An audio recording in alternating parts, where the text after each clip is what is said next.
মানুহে মোক কয় ৰাজীৱই কপালখন বৰ ফটা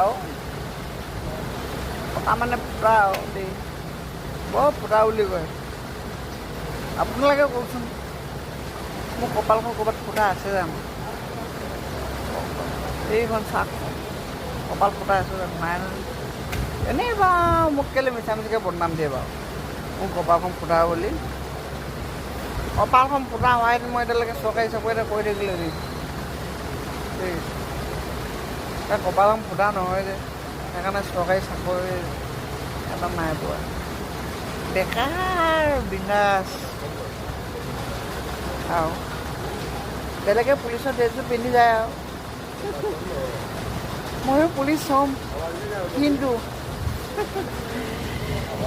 এইটো পেটৰ কাৰণে